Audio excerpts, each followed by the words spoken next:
और थोड़ा मार्केट के टेक्निकल सेटअप की भी चर्चा कर ली जाए। हमारे साथ केडियानॉमिक्स के फाउंडर सुशील केडिया जुड़े हैं। Sushil ji, good morning.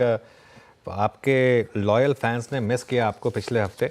पहले तो होप करूंगा कि आपकी तबीयत अब पूरी तरीके से ठीक हो चुकी है।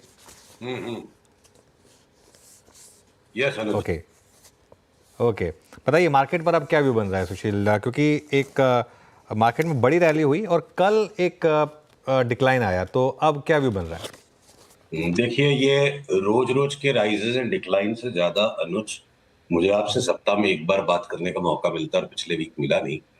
तो मैं आपको एक अनोखी चीज दिखाना चाहता हूँ शुरुआत में।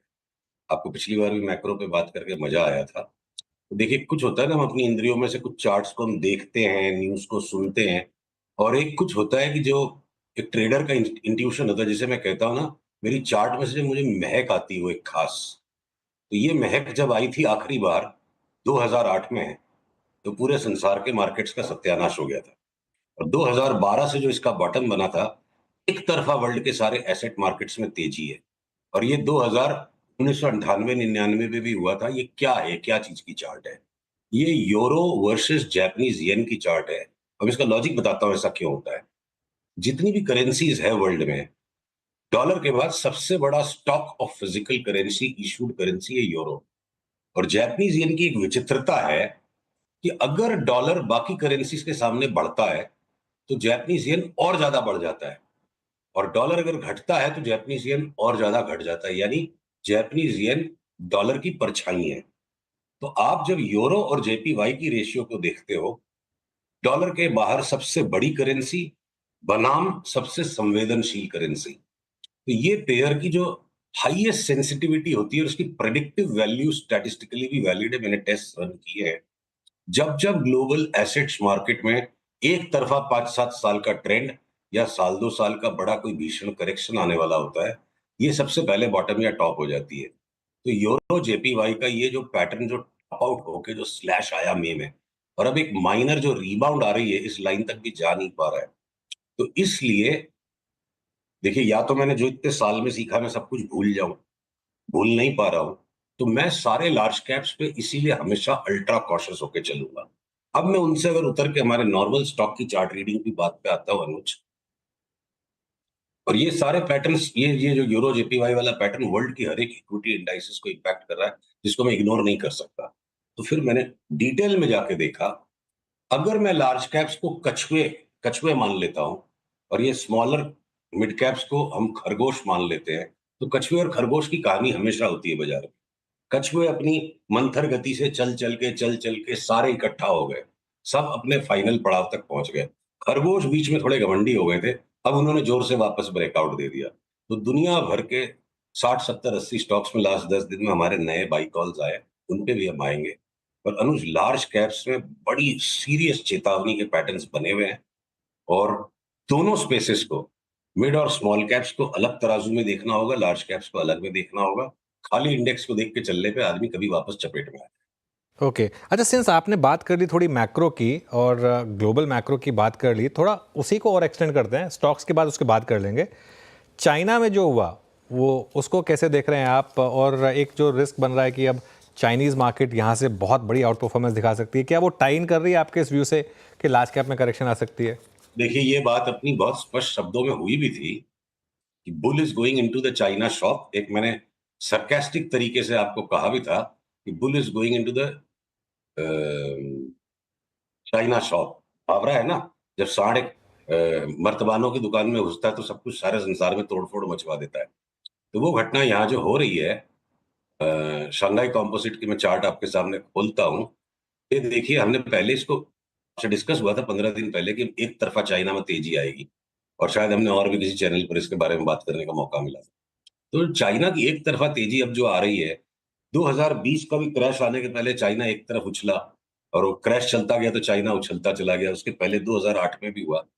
तो समवेयर चाइना में ना सस्टेनेबल तेजी नहीं बनती है। जो जो बड़ी आउट परफॉर्मेंस तेजी होनी थी वो 20 साल पहले हो गई। तो चाइना ग्लोबल इन्वेस्टर्स के लिए एक विवशता का बाजार है कि और कहीं नहीं मौका मिल रहा है, तो हम चलो चाइना में जाके इन्वेस्ट कर देते हैं। और वो जो, ये देखो अब आ जाएगी ये चार्ट मेरी स्क्रीन पर। हाँ, पीसीआर अगर इस चार्ट को दिखा पा रहे हैं, तो जो चाइना में 2 वीक में जो बवाल आ गया, और हमने यहाँ से भी एक बार प्रेडिक्शन निकाला था मार्च में कि चाइना में उछाल आएगा, और फाइनल सेकंड बॉटम यहाँ निकाला था। मेरा अनुमान है 4000 तक तो ये बिना किसी हेजिटेशन के 4200-4300 तक तो जा रहा है। 3300 वाला भी अगर 4200-4300 जा रहा है, तो चाइना पैसा खींच रहा है, अंदर एक जस्टिफिकेशन है, पर डेस्परेशन में भी फंड्स को कहीं पैसा डालना है। चाइना ठीक है, अंडर वैल्यूड दिखता है, पर वहां भरोसा और विश्वास नहीं है लॉन्ग टर्म का, या सस्टेनेबल इन्वेस्टमेंट स्टोरी बने। और अगर ये चार्ट मैं दिखा पा रहा हूँ स्क्रीन पे, लॉन्ग टर्म की चार्ट है, 2008 का ये जो पीक आया था सितंबर 2007 में, संसार क्रैश हो गया। के बाद ये 2015 के बाद भी 16-17 सीवियर अंडर परफॉर्मेंस था। एक बार वापस ये पीक आ रहा है, तो मुझे लगता है कि 4000-4200 तक का जब तक पीक आएगा, बाकी वर्ल्ड के इक्विटी मार्केट्स में मोटा करेक्शन बन सकता है। इकोनॉमिक थ्योरी कोई इसकी प्रॉपर जस्टिफिकेशन वाली नहीं है, और वही बोलते हैं ना सारे महक इंडिकेटर, ट्रेडर्स की जो इंस्टिंक्ट होती है। चाइना पास्ट में जब जब इस तरह आउट परफॉर्मेंस दिया, संसार का भट्टा बैठा है, तो चाइना की चार्ट से वापस वही महक आ रही है। भैया बाकी सारे इक्विटी मार्केट सावधान हो गए। Bull in the China shop indicator कहेंगे इसको। जी नमस्कार। ओके, आपने यहाँ पे ग्लोबल मार्केट्स की बात करी, स्पेशली चाइनीज़ मार्केट की प्लेसमेंट को समझाया। अभी हाँ, अब ट्रेडर्स बंधुओं के लिए राय क्या है? सबसे पहले आपके वो प्रिफर्ड आइडियाज़ जो कि लॉन्ग्स के हैं और शॉर्ट के हैं, अगर कुछ क्लासिफाई कर पाए तो। चलिए हम उन्हें नाम लेके भी बात करेंगे। लॉन्ग आइडियाज जो अभी भी बरकरार हैं या नए जिनमें बाइंग सिग्नल्स आ रहे हैं, उनकी टाइम ड्यूरेशन थोड़ी सी बड़ी है। कम से कम 3 महीने के आगे के पीरियड का हम व्यू लेके चल रहे हैं, तो उसमें हम फ्लक्चुएशन को हैंडल कर सकते हैं। 50% की अपमूव अगर है, कई सारे नए स्टॉक्स में आई है, और उनमें अगर 5% का डाउनसाइड एब्जॉर्ब करना पड़ा, तो 3 से 5 महीने का 6 महीने तक का व्यू है। और जो लार्ज कैप्स के अंदर में जहां पे बिकवाली के संकेत आने लग गए हैं, या जिनको हम अब बिल्कुल तैयार है कि जब सिग्नल आएंगे शॉर्ट सेल करेंगे, वो much more shorter time horizon के हैं। इस टाइम के डिफरेंस को समझने के बाद, तो देखिए पहले लार्ज कैप्स में बताऊं, कहीं छिपने की जगह दिख रही है क्या? जो एफएमसीजी में हमने खूंखार तेजी करी, ए टू जेड स्टॉक्स में अब हम सेल सिग्नल के लिए वेट कर रहे हैं। मेरे को हिंदुस्तान लीवर में शॉर्ट सेल सिग्नल का मौका आ गया, तो शॉर्ट सेल करने में कोई हेजिटेशन नहीं होगी। मतलब अमर पट्टा किसी भी स्टॉक को नहीं लिखा। हिंदुस्तान लीवर ने 5-5, 7-7 साल नेगेटिव रिटर्न्स बनाए हैं, और अब साल 2 साल तक इसकी धुलाई होगी। कोई एफएमसीजी में हाइडिंग स्पेस नहीं दिखता है, इक्का दुक्का किसी नाम को छोड़ के, किसी लगाड़ को। आईटी के अंदर जिस तरह से भयंकर तेजी होली, भगवान की कृपा रही, खूब पैसे मिले। अब आईटी को हमें बेच बेच के कमाना है। लगेंगे जितनी बार स्टॉप लॉस लगेंगे लगेंगे। मेटल्स में जो थोड़ा बहुत एक परकअप अब आ रहा है, और लग रहा है कि मेटल्स में सस्टेनेबल तेजी बन जाएगी, तो देखिए सेल जो बिल्कुल लगाड़ रह गया था, तो जिसने कोई भी कारणों से बाकी बाजार के साथ पार्टिसिपेट नहीं किया, वो एक अपवाद की तरह चलता चल सकता है। एनएमडीसी में जो बढ़िया पैटर्न ब्रेकआउट आ गया, और हमें एनएमडीसी यहाँ से भी 30% बढ़ता लगता है, वो एक एक्सेप्शन है। नालको हिंडाल्को जो कॉपर की सिजलिंग रैली हो गई उस पे है, हो सकता है कॉपर की वो रैली भी पीटर आउट हो जाए, तो डेंजरस है। और उसके पीछे मैं टाटा स्टील ले लूं या जिंदल स्टील ले लूं, ऐसी कहीं भी चार्ट्स नहीं है। ये जेएसडब्ल्यू स्टील, टाटा स्टील, ये सब कुटने पिटने के लिए तैयार बैठे हैं। सिग्नल नहीं है, जब आएंगे तब हम बेचेंगे। तो मेटल्स में अलग अलग डिविजन है।